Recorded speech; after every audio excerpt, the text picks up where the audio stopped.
Hello Internet friends, my name is Rich. Thanks so much for joining me today on the Toy Aisle Alliance YouTube channel. Just want to do a quick video on another lathe custom that I've done. And it is the Clone Wars ATRT. I think it's the ATRT. This was originally a 12-inch scale. They call it a first order assault walker, even though I don't think these were actually in The Force Awakens.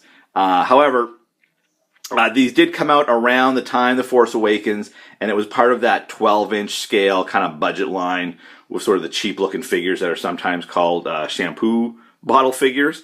However, when I saw this, I thought it looked a lot like the ATRT, and it was actually, I felt, too small for 12-inch scale, which makes it pretty good for 6-inch scale. And I actually found this particular first order assault walker at a thrift store for $2. So what I did was I just used some shoe polish to weather it, and then I dry brushed some silver here and there.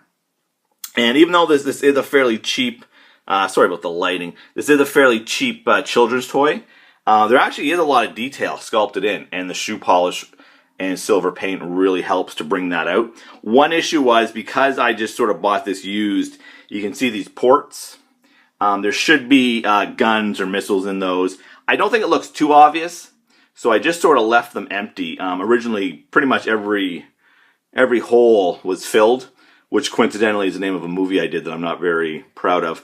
But that was fine. I was going to leave those empty, but it did need some kind of firepower, because it was also missing the chin gun, which I think went in there somewhere.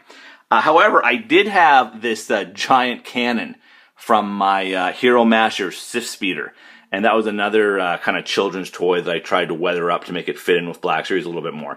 But obviously I didn't use this giant cannon because that was not screen accurate on the Sith Speeder. So I kept it. I took it off and I kept it, and I used it for this project.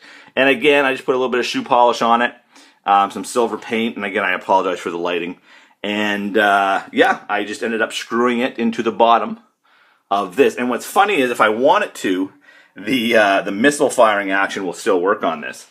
And something else I might do, sorry about that, is I have these Marvel Legends Iron Man effects pieces. So I might at some point maybe just glue that in there or something. I don't know. I might not.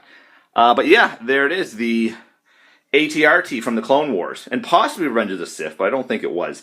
The other problem is I have him standing on this kind of block thing, because the that's all hollow. So if that weren't there, he'd be way too low, and it wouldn't look quite right. So I am going to need to fashion some sort of something better for him to stand on that doesn't look like, you know, something you put paper clips in. However, as far as just sort of a display piece and a more of a facade than an actual complete vehicle, I think it looks okay, and it kind of fills up the prequel shelf. So definitely, if you can find one of these cheap and you want sort of a fun project to just sort of practice your shoe polish dry brushing skills, by all means, go for it. So there you go, guys, my lazy ATRT custom. All right, thanks a lot for watching, and until next time, I will see ya.